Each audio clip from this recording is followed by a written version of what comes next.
Students, I am Dr. T.K. Avekode, Associate Professor of Commerce.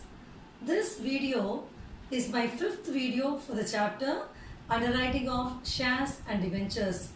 In my previous videos, I have clearly explained the theoretical aspects of the chapter Underwriting, and I have worked out different types of problems involving pure underwriting. For better understanding of this chapter, you can view my previous videos, for which I will provide you the link in the description. Today, I am going to explain about a very important topic in the chapter Underwriting, that is firm underwriting. Before I proceed to discuss about this particular topic, that is firm underwriting, I would like you to recall the various types of underwriting about which I have already explained in my video Underwriting of Shares and Debentures Part 1. Underwriting may be classified under two categories, namely pure underwriting and firm underwriting. This classification is based upon the nature of liability of the underwriters. Let me tell you what is pure underwriting first. Pure underwriting refers to a type of underwriting where the liability of the underwriters is purely contingent. That is, the underwriter's liability may or may not arise depending upon the number of applications received from the public. That is, depending upon the number of shares subscribed by the public. For the unsubscribed portion of the shares, the underwriters will be liable in case of pure underwriting. Again, under pure underwriting, you have two classifications. One is complete underwriting and partial underwriting. If the entire issue, 100% of the issue is underwritten by the underwriters, that is complete underwriting. If only a part of the issue is underwritten by the underwriters, that is partial underwriting. Say for instance, if the underwriters have underwritten only 70% of the issue or 80% of the issue, like that, that is partial underwriting. Again, under complete underwriting, there is underwriting by one single underwriter and then two or more underwriters. And then under partial underwriting, there is underwriting by one single underwriter and two or more underwriters. All this I have discussed very clearly in my video Underwriting of Shares and Debentures Part 1. To have a better understanding, you can see the video, for which I will provide you the link in the description. Now, let us see in detail what is meant by firm underwriting. In case of firm underwriting, the liability of the underwriter is partly definite and partly contingent.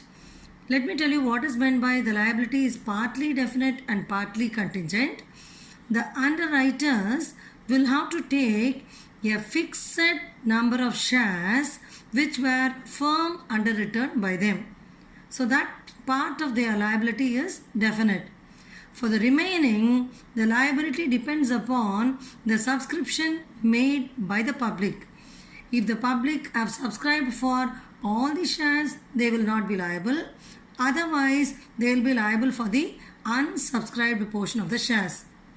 So, this is what is meant by firm underwriting. So, in case of firm underwriting, the liability of the underwriters will be partly definite and partly contingent. That is, in case of firm underwriting, the liability of the underwriter is made up of two parts. So, what are the two parts? One part is the definite liability, the number of shares firm underwritten by them. That part should definitely be taken by them. So remember it like this. When you say firm, it means fixed. It means rigid, stable, fixed, like that, isn't it?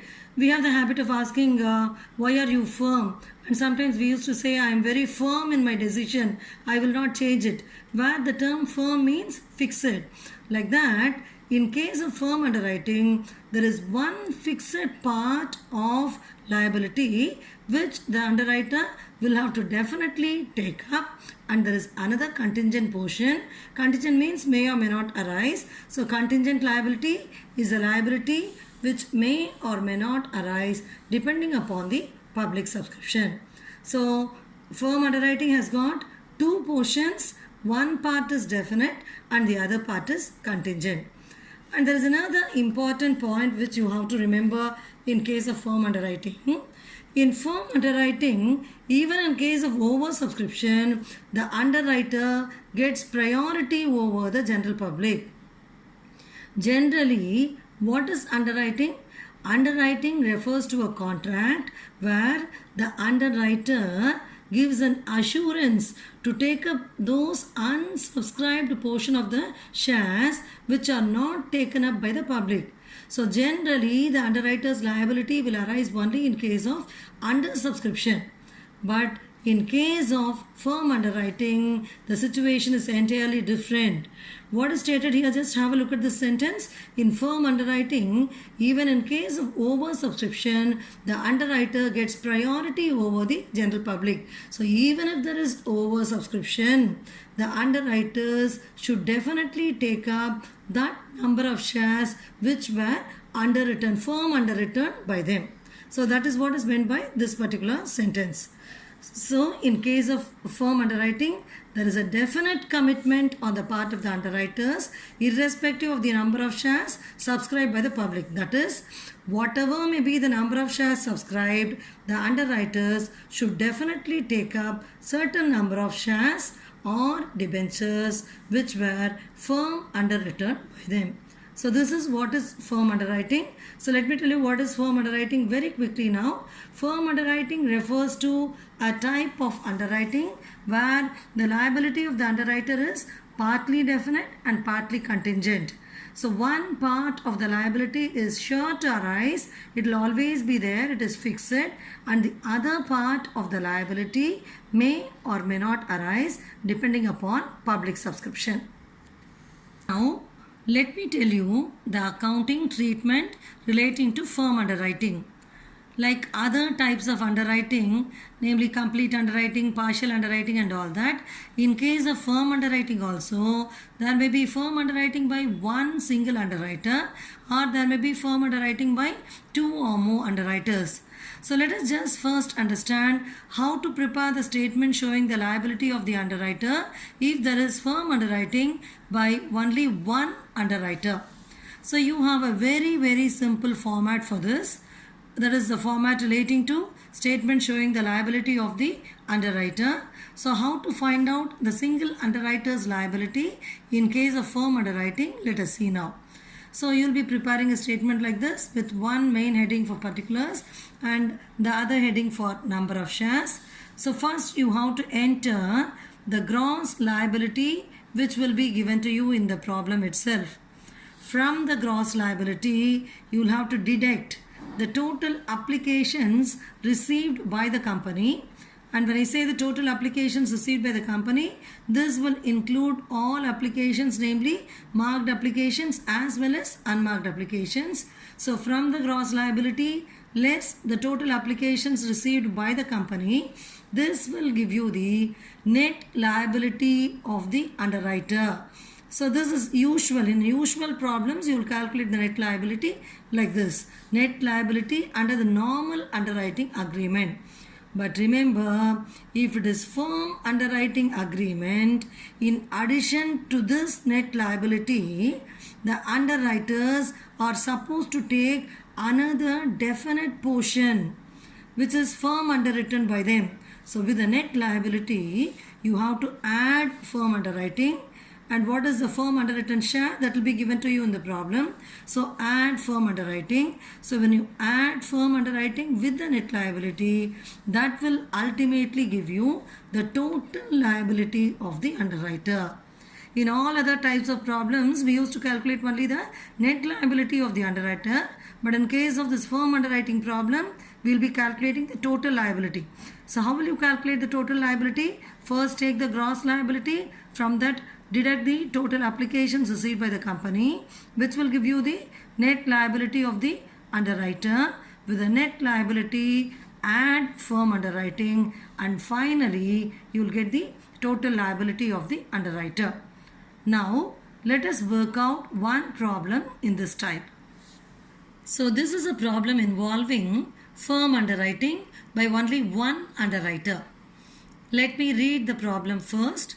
XYZ Limited issued 25,000 shares of rupees 100 each. The whole issue was underwritten by Suresh.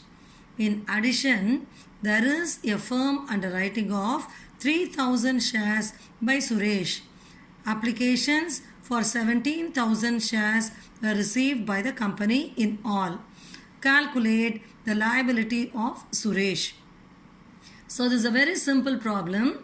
So let us proceed with the answer now. The name of the underwriter in this particular problem is Suresh. So let us begin with the heading. Statement showing liability of the underwriter. So statement showing liability of Suresh. That will be the heading. So I explained the format already. Let us just follow the format and do the answer now. As per the format, we are supposed to enter the gross liability first. So write gross liability. What is the gross liability? XYZ Limited issued 25,000 shares of rupees 100 each. So gross liability will be 25,000. 25,000 shares. So gross liability will be 25,000. Next step is less total applications received by the company. So let us see what is the total application received by the company. Applications for 17,000 shares were received by the company in all. In all means totally, including marked, unmarked, everything. So the total applications received by the company is 17,000. This has to be deducted from the gross liability. So gross liability 25,000 less total applications received 17,000. 17,000. So 25,000 minus 17,000 will give 8,000 now. So this 8,000 will be regarded as a net liability under the normal underwriting agreement. But what sort of problem is this? This is a firm underwriting problem. So in addition to the normal net liability, the underwriters will have to take up those shares which were firm underwritten by them. So what is a firm underwritten share? In addition, there is a firm underwriting of 3,000 shares by Suresh. So let us add those firm underwritten 3,000 shares. So write as add firm underwriting. How much? 3,000. So net liability is 8,000. With that, you add firm underwriting 3,000. Net liability is 8,000. With that, you are adding firm underwriting 3,000. The total liability of the underwriter now is 11,000. So this will be the answer. The question is calculate the liability of Suresh. So the total liability of the underwriter, namely Suresh, is 11,000. So you can write it. The liability of Suresh is, the answer will be in terms of shares. 11,000 shares. Always you should take down the answer and write it separately. So this will be the answer. I think you are clear with the answer. Take the gross liability. From that, deduct the total applications received. You will get the net liability. With the net liability, add firm underwriting, which will ultimately give you the total liability. This is a very, very simple problem which we have solved now. We worked out a problem involving firm underwriting by one single underwriter. Let us move on to the next type now. The next type is firm underwriting involving two or more underwriters. In case of firm underwriting involving two or more underwriters, there are two alternative methods of dealing with firm underwriting applications. There are two different ways in which the problems can be worked out. Two different assumptions are there. The first one is, if the benefit of firm underwriting applications is given to the individual underwriters by treating them like marked forms. So, in the first type, the firm underwriting applications will be treated as marked forms. That is what is meant by if the benefit of firm underwriting applications is given to the individual underwriters by treating them like marked forms. And the other one is, if the benefit of firm underwriting applications is not given to individual underwriters by treating them like unmarked forms. So in the previous one, the firm underwriting applications will be treated as marked forms. In the next one, the firm underwriting applications will be treated like unmarked forms. In each one of these two methods, the statement, the format will differ. So we have two different formats for preparing the statement showing the underwriter's liability in each of this case. So let us proceed with the format now. First, let us proceed with the format for the statement showing underwriter's liability when applications for firm underwriting are treated as marked forms. So here you will be preparing the statement with different columns. The first main column will be for particulars. Then you will be having as many small columns as that of the number of underwriters. Assuming 3 underwriters are there, X, Y, Z, I have given 3 small columns, and one column will be for total. And we write all the numbers in terms of shares here. So write as number of shares, and the heading will be statement showing underwriter's liability. Now let us proceed with the content of the statement. First, you have to enter the gross liability of the respective underwriters, which will be given in the problem itself.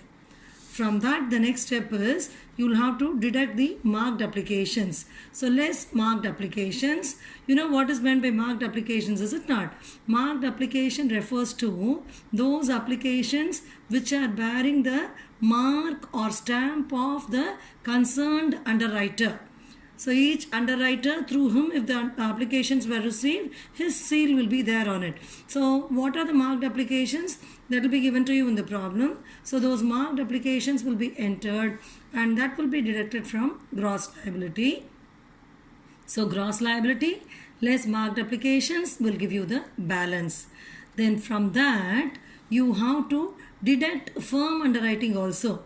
What is our assumption here? Here applications for firm underwriting are treated as marked forms.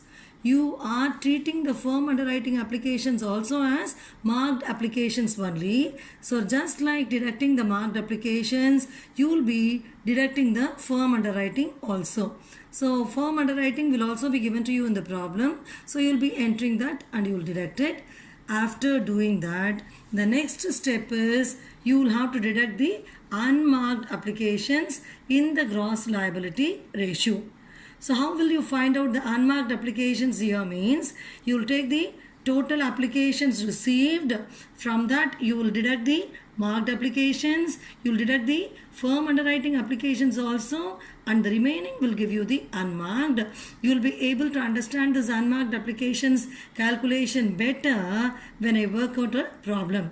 So you will be deducting the unmarked applications according to the gross liability ratio. So that will be your next step.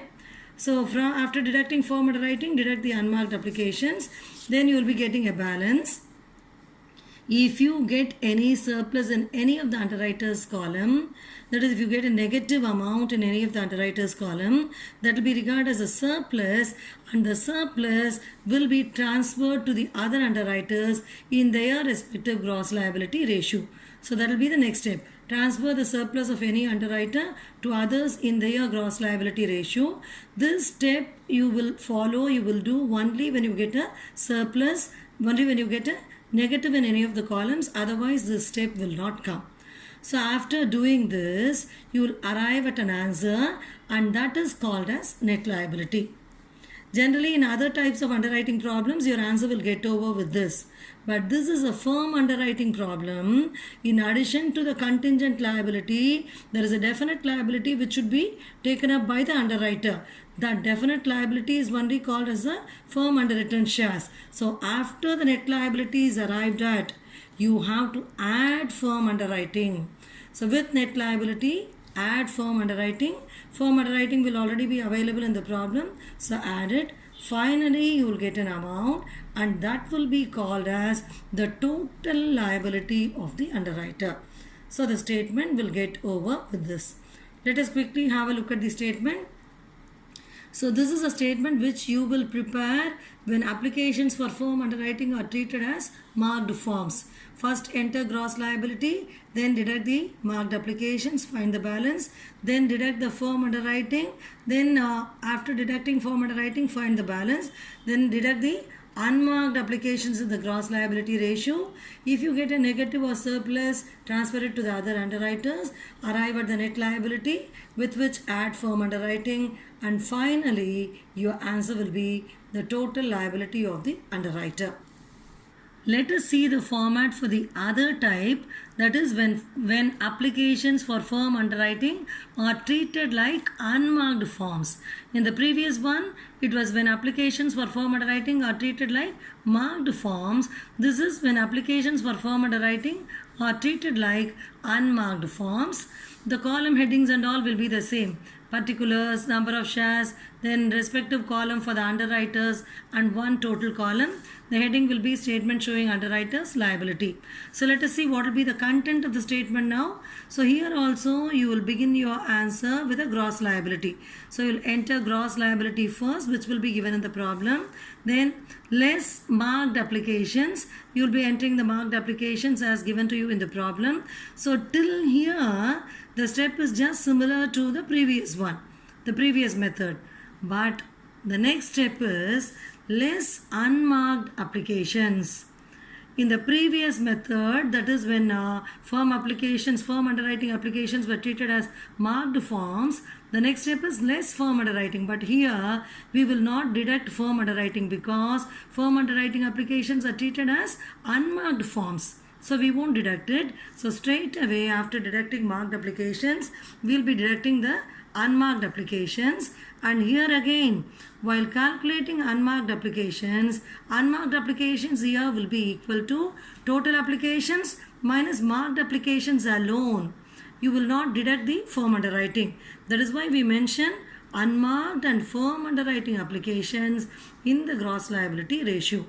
So unmarked applications including firm underwriting applications, you will divide in the gross liability ratio and you will distribute it to the underwriters. This particular step you will be able to understand better when I work out a problem. So after doing this, find the balance. Again, if you get any negative, that is called as surplus, that surplus of the underwriter will be distributed to the remaining underwriters in their respective gross liability ratio. For example, if there is surplus in the underwriter X column, it will be distributed between Y and Z. Like that you will have to do only if you get a surplus. Otherwise your answer will end up with the previous, your net liability will come in the previous stage itself.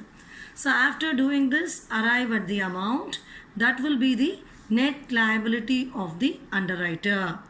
So you are not going to stop with net liability because this is a firm underwriting problem. In addition to this net liability, the underwriters have got a definite liability, that is a firm underwriting part. So that has to be added. So with the net liability, add firm underwriting, and finally you will arrive at the total liability of the underwriter. Now I want you to look at the formats, both the formats simultaneously, just to know what is the difference between the two. The first few steps are the same. For one format, the firm underwriting applications are regarded as marked forms. In case of one format, we regard the firm underwriting applications as marked forms, and in the other format, we regard the firm underwriting applications as unmarked forms. There will be only a slight difference in the content of the statement now. In the beginning, you enter gross liability in both the formats. Then you deduct marked applications in both the formats. The main difference is when you treat firm underwriting applications as marked forms, after deducting marked applications, the next step is deducting firm underwriting, which you will not do in the other method. In the other method, straight away you will deduct the unmarked applications. Again, in both the methods, one big difference is in the calculation of unmarked applications. The unmarked applications calculated according to both these methods will differ from one another, which I'll make you very clear when I work out the problem now. This is a firm underwriting problem involving two or more underwriters. Let me read the problem first. The following underwriting took place. For A 5,000 shares, B 3,000 shares, C 2,000 shares. In addition, there was firm underwriting A 1,000 shares, B 500 shares, C 1,500 shares. The share issue was for 10,000 shares. The subscription, including firm underwriting, was 8,500 shares and the forms included the following marked forms. A 2,000 shares, B 1,000 shares, C 1,000 shares. Show the allocation of liability of underwriters. Both the methods are asked in this question. A, if the benefit of firm underwriting applications is given to individual underwriters by treating them like marked forms, and B, if the benefit of firm underwriting applications is not given to individual underwriters by treating them like unmarked forms. So this particular problem we are going to solve by treating both the first firm application as marked forms as well as unmarked forms. So in two different methods we are going to do the answer for this particular problem. Let me do the answer now by treating the firm underwriting applications as marked forms first. So write as when applications for firm underwriting are treated like marked forms, then write a statement showing liability of underwriters. Give the respective column headings. One column for particulars, then the respective underwriters column, three underwriters are there, A, B, C, then one column for total, then give the heading as number of shares. Now let us proceed with the answer. You have to always start the answer by writing the gross liability. Gross liability is clearly given in the problem. You are given in the problem the following underwriting took place. So this will be the gross liability. A 5,000 shares, B 3,000 shares, C 2,000 shares. So 5,000, 3,000, 2,000, total is 10,000. From the gross liability, you have to deduct the marked applications. Marked applications will also be given to you in the problem itself. So you are given in the problem. Have a look at the problem here. The forms included the following marked forms. How much? A 2,000, B 1,000, C 1,000. So marked applications A 2,000, B 1,000, C 1,000. Total will be 4,000. So from gross liability, deduct the marked applications. You will get a balance of 3,000, 2,000, and in C's column 2,000 minus 1,000, 1,000. In the total column 10,000 minus 4,000, 6,000. Now let us proceed to the next step. Here our assumption is we are assuming the firm underwriting forms as marked forms. So according to that format, we have to deduct the firm underwriting. Since we are assuming it as marked forms, we are deducting firm underwriting also. So less firm underwriting. How much is firm underwriting? Firm underwriting is given in the problem. In addition, there was firm underwriting A 1,000, B 500 shares, C 1,500 shares. So in A's column enter 1,000, in B's column 500, in C's column 1,500, total is 3,000. Now let us see what is the balance we are getting. 3,000 minus 1,000 is 2,000, 2,000 minus 500 is 1,500, 1,000 minus 1,500, see it is minus 500 now. Then 6,000 minus 3,000, we get 3,000 here. There is a very important point which you have to remember. Even if you get a surplus here, even if you get a negative amount here, you can proceed distributing the surplus only after deducting unmarked applications. So let us proceed with the next step of deducting the unmarked applications. Unmarked applications will have to be deducted in the will have to be distributed in the gross liability ratio. The gross liability ratio is 5:3:2. How it is 5:3:2? 5,000 is to 3,000 is to 2,000, which will give you the ratio as 5:3:2. Now we have to calculate the unmarked application. Unmarked applications is not given here. We have to calculate it. For the purpose of calculating unmarked applications, let us prepare a simple working note. Here we have the working note. Working note showing calculation of unmarked applications. How to calculate it? Unmarked applications is equal to total applications minus marked applications and minus firm applications also. Why? According to this particular assumption. How are we preparing the statement? We are preparing the statement treating the firm applications as marked forms. So like deducting the marked applications, you have to deduct the firm applications also from the total applications received. Only then you will get the unmarked applications. So in this method, unmarked applications is equal to total applications received minus marked applications minus firm applications. The unmarked applications calculation will differ in the next method, which I will explain while discussing that particular method. Now let us substitute the amounts. How much is total application received? As per the problem, you are given in the problem, the total subscription including firm underwriting was 8,500. So total applications received is 8,500 minus marked applications. How much is the total of marked applications? This 4,000. 4,000 minus firm applications. What is the total of firm applications? 3,000. So 8,500 minus 4,000 minus 3,000 gives you 1,500. This 1,500 will be unmarked applications.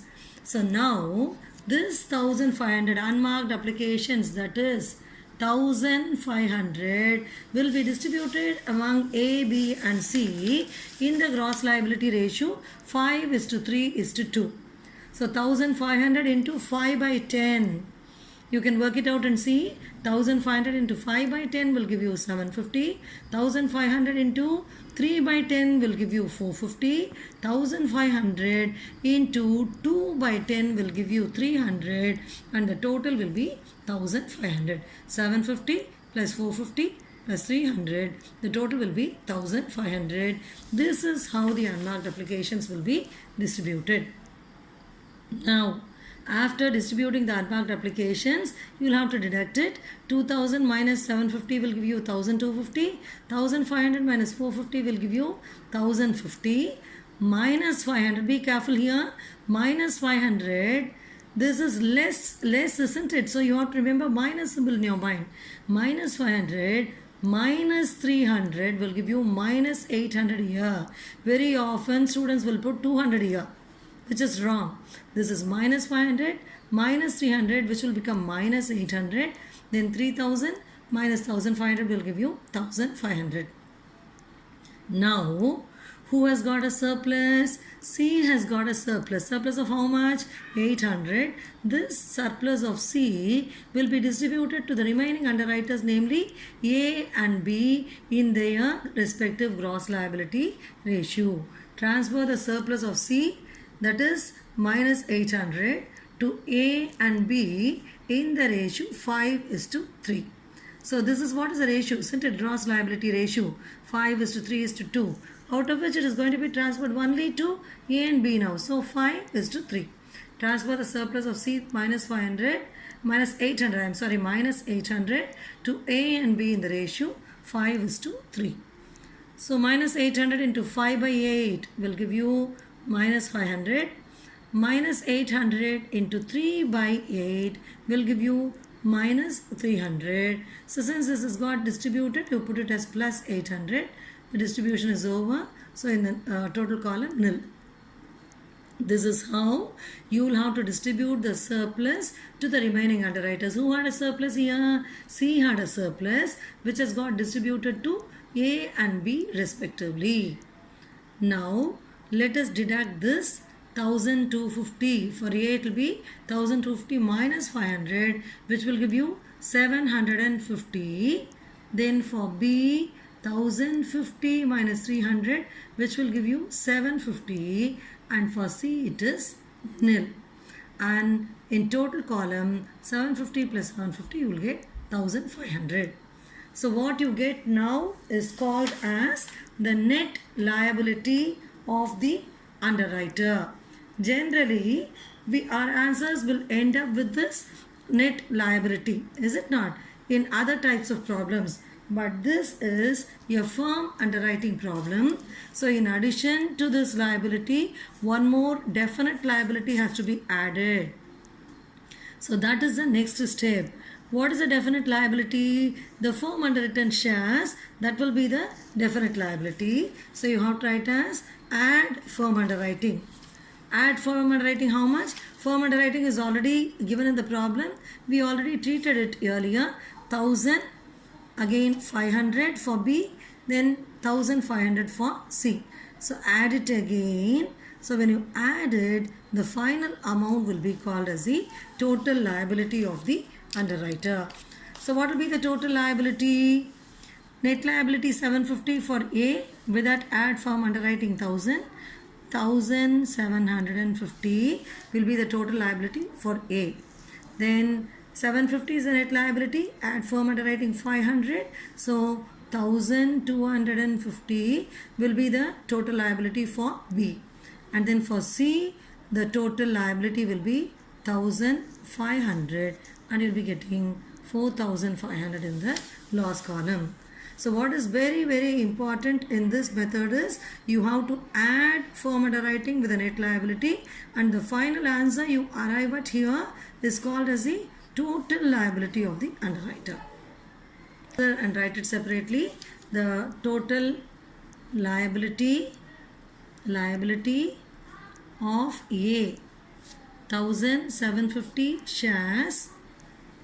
Then the total liability of B, 1250 shares, and the total liability of C, 1500 shares.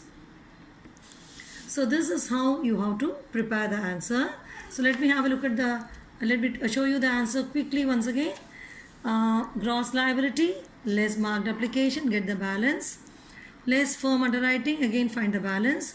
Less unmarked applications in the gross liability ratio. Since there is a surplus, we are transferring the surplus to the remaining underwriters. Arrive at the net liability.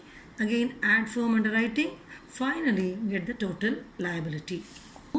Let me work out the same problem according to the other method, that is by treating the firm underwriting applications as unmarked forms. So give the heading, when applications for firm underwriting are treated like unmarked forms. So statement showing liability of underwriters. As usual, give the column headings, particulars, 3 small columns for the 3 underwriters and 1 total column. First, let me enter the gross liability. The gross liability is given as A 5000, B 3000, C 2000. So 5000, then 3000 and then 2000. So this will give you a total of how much? 10,000.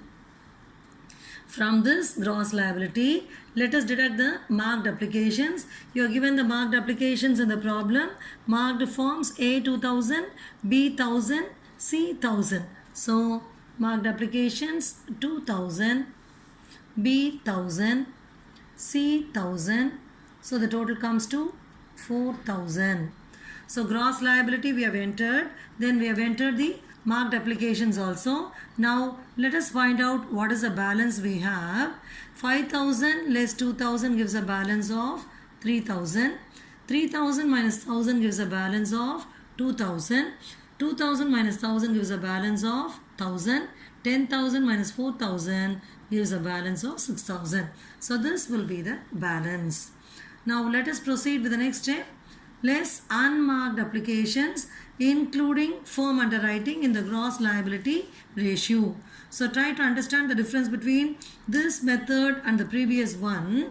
In the previous one, when we calculated the unmarked applications, from the total applications we deducted marked as well as firm underwriting applications. But here, to calculate the unmarked applications, from the total applications, we are going to deduct only the marked applications because firm underwriting is also treated as unmarked here. So that's a very important step to remember. And one more thing is, in the previous method, after deducting marked applications, we used to deduct the firm underwriting applications. That we are not supposed to do in this particular method. So straight away we are going to deduct only unmarked applications including firm underwriting applications in the gross liability ratio. So let us calculate the unmarked applications by preparing a working note. Calculation of unmarked applications. Here unmarked applications is equal to total applications received minus marked applications. How much is total applications received? Total subscription including firm underwriting was 8,500. So this is what is the total applications received. So 8,500 minus what is the total of marked applications? 4,000. So 8,500 minus 4,000, 4,500 will be unmarked applications. So unmarked applications, that is 4,500. This will be divided in the gross liability ratio 5:3:2. So start calculating 4,500 into 5 by 10. This will give you 2,250. 4,500 into 5 by 10 will give you 2,250. Then 4,500 into 3 by 10, you can calculate and see. It will give you 1,350. How did you get this 1,350? 4,500 into 3 by 10 will give you 1,350. Then for C it will be 4,500 into 2 by 10. So 4,500 into 2 by 10, that will give you 900. So total all this, the total of all this will come to 4,500. So this is how you will have to calculate the unmarked applications and distribute it among A, B and C. So now let us find out what is the balance. We don't get any negative here. So there is no question of transferring the surplus to the other underwriters. Straight away we have to find out the balance. So 3,000 minus 2,250 will give you 750. Then 2,000 minus 1,350 will give you 650. 1,000 minus 900 will give you 100, and 6,000 minus 4,500 will give you 1,500. So this has to be to total here 1,500. 750 plus 650 plus 100 gives you 1,500. So we have arrived at the net liability of the underwriter. This is a firm underwriting problem. So in addition to the net liability, there is a definite portion which has to be added. So write as add firm underwriting. So as per the problem, how much is firm underwriting? You are given in the problem the firm underwriting like this. In addition, there was firm underwriting A 1,000, B 500, C 1,500. So let us enter it. A 1,000. For B, firm underwriting is given as 500 and C 1,500. So total is 1,000 plus 500, 1,500 plus another 1,500. 3,000 is the total here. Now after we add firm underwriting with the net liability, we will arrive at the total liability, which will be 750 plus 1,000, 1,750 for A, then 650 plus 500, which will give you 1,150 for B, and then 100 plus 1,500, which will give 1,600 for C, and the total will be 4,500. So this will be the total liability of the underwriters. So you can take down the answer and write it separately. Total liability of A, 1,750 shares, 1,750 shares. Then total liability of B, 1,150 shares, and then total liability of C, 1,600 shares. Now I would like you to have a look at the answers according to both the methods, worked out according to both the methods simultaneously, just to know the difference between the two. The main difference is when we regard the firm applications as marked forms, After deducting marked applications, we will be deducting firm underwriting also, which we will not do in the other method. We will deduct only the marked applications, after which we will straight away go to deducting unmarked applications. That is one thing to be noted. And then the other important difference is difference in the calculation of unmarked applications. When you calculate unmarked applications, in case of treating firm underwriting as marked forms, unmarked applications will be total applications received minus marked applications minus firm applications. Whereas in the other method, unmarked applications will be just total applications received minus marked applications. So these are the main differences you have when you regard firm applications as marked and when you regard firm applications as unmarked. Now, a general question may arise in your mind, which of the two methods to be followed while working out the answer in the exam.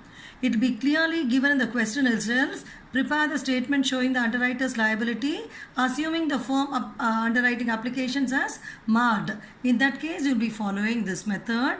If you are asked to assume the firm underwriting applications as unmarked, you will be following this method. If the question is not specific, you can follow any one of the two methods and you can write a note to that effect mentioning your assumption. Which method you have adopted, you can write in the assumption. Sometimes this sort of problems will come in the big question, that is for 10 marks or 20 marks or something like that. When that is the situation, it is better you work out the answer according to both the methods. So I hope you are clear with this answer now. So today I have explained about what is firm underwriting, and we have worked out firm underwriting problems involving one single underwriter and two or more underwriters. I hope you are clear with the answers for the problems we worked out today. If you like this video, subscribe to my channel. Thank you very much for watching this video.